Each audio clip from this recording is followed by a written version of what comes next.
On passe à la correction de l'exercice 2 du brevet blanc. Alors, pour chacune des informations suivantes, dire si elle est vraie ou fausse en justifiant cette fois-ci, en détaillant toutes les étapes de calcul intermédiaire. Affirmation 1 est un nombre premier. Est-ce que ceci est un nombre premier? Je vais mettre question petit 1. Nombre premier ou pas? Donc là, il suffit de savoir si est-ce qu'il y a d'autres nombres ou pas qui divisent 7131 que lui-même est 1. Ok. Déjà, qu'est-ce qu'on peut faire? Si les critères de divisibilité, il y a le 2 à bien connaître, le 3, le 4, le 5, 6, non. Après, si le 3 et 2, c'est déjà bien. 7, 8, 9, 9, oui, et 10. Ok. Donc là, on peut déjà regarder. Les plus simples, c'est celui-là, celui-là, celui-là. Ok. Parce qu'il suffit juste de regarder le chiffre des unités du nombre en question. Donc 7131, ça finit par 1, donc forcément il est impair, il n'est pas divisé par 2, il n'est pas divisé par 5 parce que ce n'est pas un 0 ou un 5, le chiffre des unités, et ce n'est pas 0, donc il n'est pas divisé par 10. Okay, donc déjà c'est pas divisé par 2, par 5 et par 10. Donc forcément c'est pas divisé par 8, parce que c'est même pas divisé par 2, c'est même pas divisé par 4 d'ailleurs. On peut tester le 3 et 9. Okay, et pour savoir si c'est divisible par 3, très simple, on fait la somme de tous les chiffres. 7 plus 3, ça fait 10, 10 plus 1, ça fait 11, 11 plus 1, ça fait 12. Okay, 12 est dans la table de 3, donc ce nombre-là est dans la table de 3. Okay, donc là, il faudrait justifier, il faut dire que on fait la somme de tous les chiffres de 7131, deux petits points. Je raconte ce que je fais, après je le fais, comme ça tout le monde pourra bien suivre ce que tu as fait, ça me fait 12. Or, 12 est divisible par 3. Donc, 7131 est divisible, ou est un multiple, c'est pareil, de 3. Donc, 731 n'est pas premier. Parce qu'en fait, il est divisible par autre chose que 1 et lui-même. Il est divisible par 3. Là, on vient de le vérifier. N'est pas premier. N'est pas un premier ou n'est pas un nombre premier, ça me va. Les deux sont corrects. Ok, pour le correcteur, ça sera très bien. Voilà. Donc là, j'ai justifié comme il faut. J'ai fait au brouillon, c'est ça. La réflexion que j'ai faite avec toi à l'oral, c'est ce qui s'est passé au brouillon, en gros. Je teste. Après, je vois que ce 3, ça passe. Alors, affirmation 2, est-ce que ceci ou pas, il y a une espèce de calcul de fraction? Alors, petit 2, on nous demande est-ce que c'est égal ou pas à moins 5 septièmes? Je vais faire le calcul et je verrai. D'accord, je donnerai mon compte rendu à la fin. Je vais me débrouiller de moi-même et je vais vérifier si c'est égal ou pas. Alors, quand il y a du plus et du fois, déjà, il faut faire attention aux ordres de priorité. On sait que le fois est prioritaire sur le plus. Donc le plus ici, le moins 5 septièmes, il va attendre.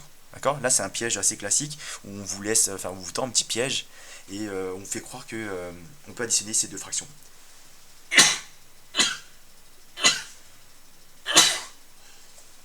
Pardon.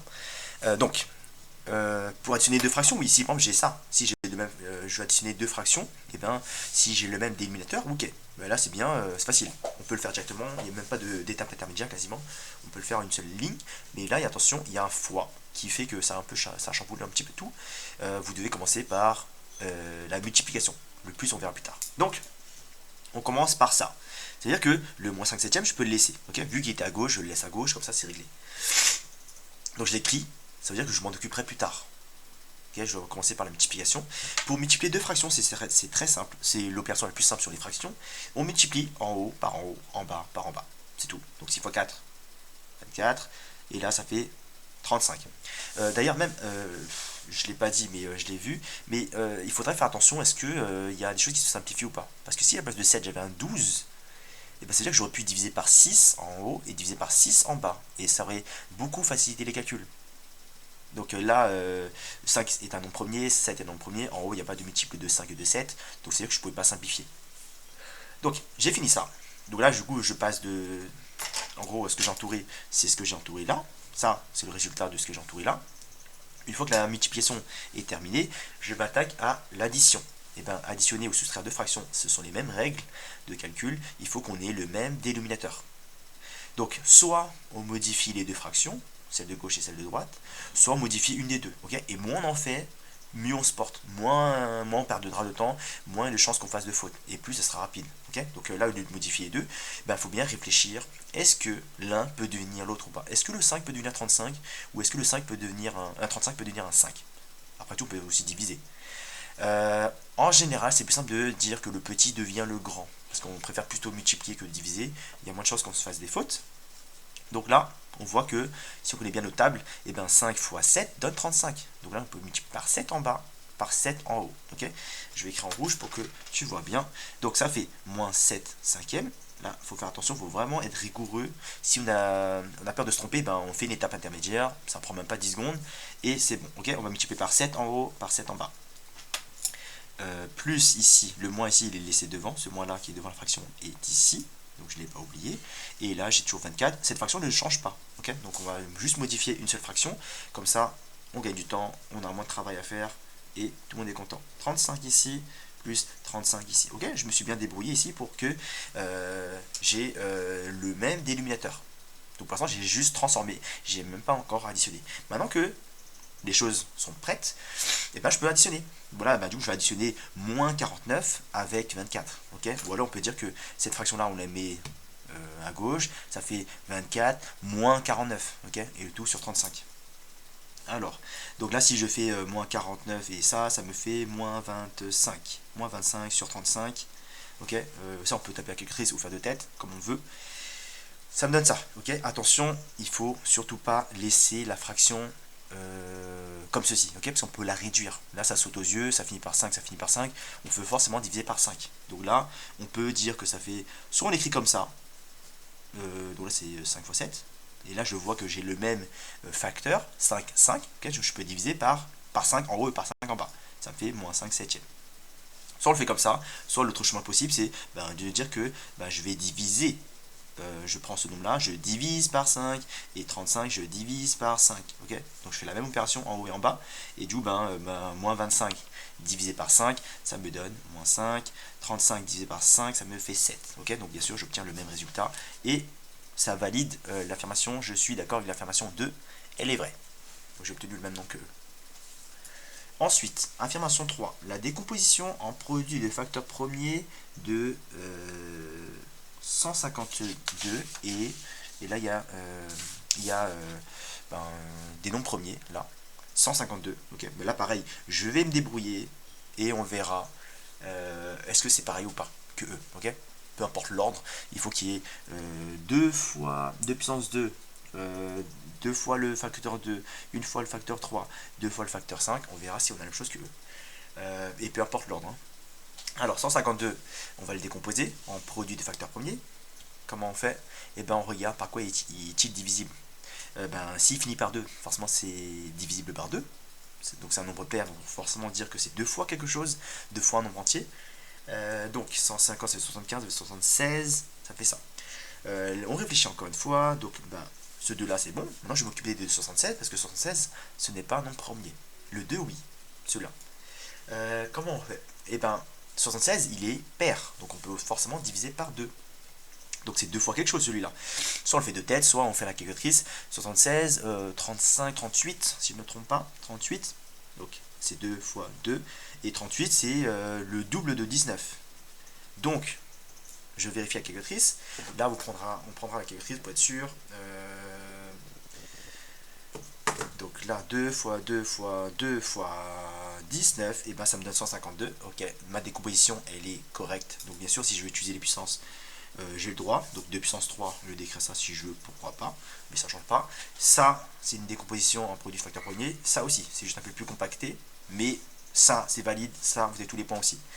Donc ça donne ça, et bien sûr ça invalide l'affirmation 3. L'affirmation 3, je mets ici l'affirmation 3, fausse. D'ailleurs ça c'était vrai, et l'autre je sais plus c'était quoi déjà, n'est pas premier, et un autre premier, non, faux, l'affirmation est fausse.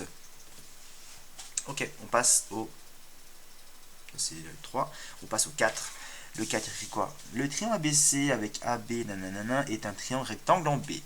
On demande est-ce que c'est vrai ou pas, parce qu'on vous donne une affirmation, elle peut être vraie ou fausse. C'est un peu comme une phrase, et une phrase peut être vraie ou fausse. Donc à vous de dire est-ce que c'est vrai ou pas. Bien sûr, il faut argumenter.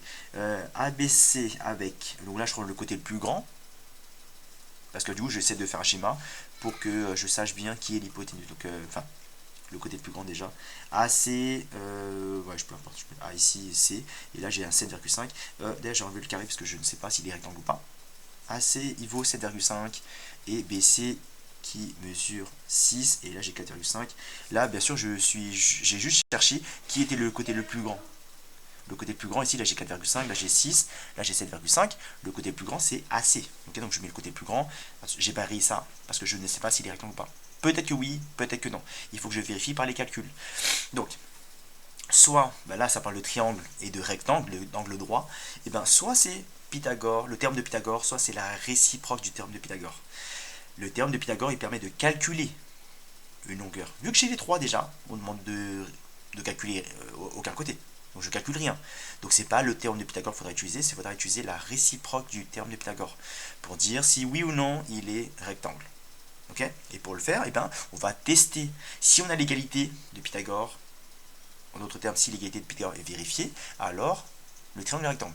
Si l'égalité de Pythagore ne fonctionne pas, ne marche pas, ou il y a un bug, ou c'est pas égal, eh ben, le triangle n'est pas rectangle. Okay, donc on va prendre le côté plus grand.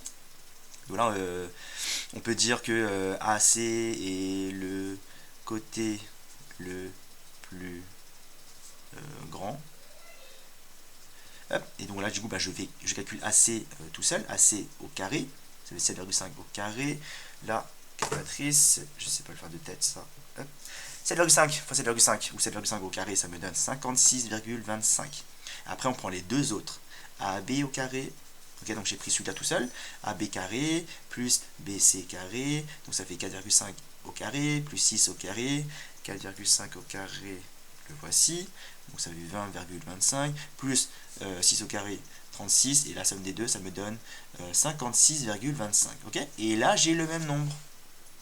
Donc c'est-à-dire que, en gros, comme j'ai le même nombre, et ben, comme lui au carré est égal à lui au carré plus lui au carré, là j'ai vérifié par les calculs, c'est le même nombre à 100%. Et donc, bah, du coup, bah, l'égalité de Pythagore est vérifiée. Là, on peut l'écrire. L'égalité de Pythagore, je vais écrire en abrégé, de Pythagore est vraie. Donc, d'après, bah, je vais écrire la réciproque du théorème de Pythagore, ben, ABC est rectangle. Voilà. Parce que l'égalité est vérifiée. Si là j'avais eu un 58 et là un 56,25, comme les deux ne sont pas égaux, c'est-à-dire que l'égalité de Pythagore n'est pas vérifiée. Ok, donc là, d'après la réciproque, eh ben, le triangle n'est pas rectangle. Mais là, c'est bien le cas, c'est bien égal, donc c'est bon. On est bon. L'affirmation 4, vrai. Et enfin, on passe au dernier. L'affirmation 5. Deux ampoules clignotent. L'une s'allume toutes les 36 secondes. Ah d'accord, là je vois déjà, ça a l'air d'être l'arithmétique, où il faudra chercher c'est quoi le plus petit multiple commun, je crois, un truc comme ça. Alors, l'une s'allume tous les 36 secondes. Donc 36 secondes, tous les 30 secondes, ça s'allume une fois, après ça s'éteint, je crois. Et l'autre, toutes les 60 secondes. À minuit, elles s'allument ensemble. À minuit pile, elles s'allument ensemble, c'est-à-dire que les deux ampoules qui ont chacun leur timing, et bien à minuit pile, elles s'allument ensemble. Est-il vrai que les deux lampes s'allumeront à nouveau ensemble pour la première fois après 3 minutes? Vrai ou faux? Donc là, je trouve que la question elle est claire, mais pour que les élèves y trouvent ce qu'il faut faire, comparé aux autres, je trouve que là c'était beaucoup plus masqué. Alors, bah, on va faire un petit schéma. Là, on va dire ça c'est l'ampoule 1, là c'est l'ampoule 2. Donc l'ampoule 1 c'est tous les 36 secondes. Et là c'est tous les 60 secondes. C'est-à-dire que, eh ben, lui, il va clignoter. Si j'ajoute 36 plus 36, ça me donne 72 secondes. Okay, c'est-à-dire que ben, à minuit et 36 secondes, il s'allume. À minuit et 72 secondes, et 72 secondes, c'est comme 60 plus 12. Okay, donc c'est-à-dire qu'à minuit, 1 minute et 12 secondes, ça se rallume pour l'ampoule 1. Okay, lui, c'est chaque début de minute. Okay, donc à minuit pile, à minuit 1 minute, parce que du coup, ben, 60 plus 60, ça fait 120. Et ben il s'allume chaque minute, il s'allume une fois. Et lui, c'est tous les 36 secondes. Donc c'est pas 0,5 minutes. C'est pas la moitié d'une minute, mais c'est un peu plus. Et donc là, il faut trouver, en gros, bah, vu qu'on parle en fait de s'allumeront à nouveau ensemble pour la première fois, et ben on vous demande à partir de quand ça se rallume. Parce que peut-être que, oui, d'ici 8 heures, et ben il y a des chances que les deux ampoules se sont allumées en même temps. Mais là, on demande la première fois. C'est quand, au plus tôt, que les deux ampoules s'allument en même temps. Alors, et ben en fait, lui, vu que là, on sait que c'est que des multiples de 60, parce que c'est 60, 120, 180, 240 et ainsi de suite, et ben on va peut-être chercher chez lui quand est-ce que lui déjà il va tomber sur un multiple de 60. Parce que du coup, ben, là, c'est pas un multiple de 60, ça non plus. Et ouais, on va essayer de continuer comme ça petit à petit. Ok. Donc, si je fais plus 36, ben, je vois ça, plus 36. Ça, c'est pas un multiple de 60, parce que ça doit forcément finir par un 0 déjà. Hop, j'ajoute encore une fois. Toujours pas. Là, ah, oui. Ok. Donc là, du coup, c'est-à-dire que bah, si je fais 36, là, ça fait 180. 180, ça veut dire 3 minutes. Et ben, au bout de 3 minutes, et ben forcément lui, forcément il va s'allumer. Il va s'allumer au bout de 36 secondes, au bout de 72 secondes, 72 secondes plus ça, bah, du coup on calcule, et au bout de 120, 180 secondes, et ben pareil, il s'allume. 180 secondes, c'est 3 minutes. C'est-à-dire qu'à minuit et 3 minutes, minute 3 en gros, et ben l'ampoule 1 s'allume. Pour la cinquième fois, d'accord. 1, 2, 3, 4, 5. Lui, il va s'allumer moins. Il va s'allumer à 60 secondes, 120 secondes et 180. Ok. Et là, bah, du coup, bah, il faudrait qu'on fasse 5 pour que ça fasse 180. Et donc, c'est-à-dire que c'est pas au bout de 3 minutes. C'est pas au bout de 3 minutes que les deux ampoules s'allumeront pour la première fois. Ok. Donc là, au bout de 3 minutes, ça fait ça. Attends. Ah si, si, non, je me suis trompé. Donc lui, il va clignoter 5 fois. Il va clignoter 5 fois. Ok, donc 36, plus 36, plus 36, plus 36, plus 36. Ok, il va s'allumer au bout de la cinquième fois. Et lui, au bout de la troisième fois, les deux ampoules s'allumeront en même temps. Au bout de 3 minutes. Ok, 180 secondes, j'ai mal vu. C'est 3 minutes, je pensais que c'était 5. Donc là, il fallait faire en fait... là j'ai 36 secondes, là j'ai 1 minute, ok, 36 secondes encore une fois, j'ai 1 minute après. Et ben il faut regarder au bout de combien de temps, parce que lui va s'allumer plus souvent. Et ben il faut regarder au bout de combien de temps les deux s'allument en même temps. Ok, donc là il fallait chercher le plus petit multiple commun. Ok, donc le plus petit ben, c'est 180. 180 c'est un multiple de 60 et c'est un multiple de 36. Donc là ici l'affirmation est vraie. Et l'exercice est terminé.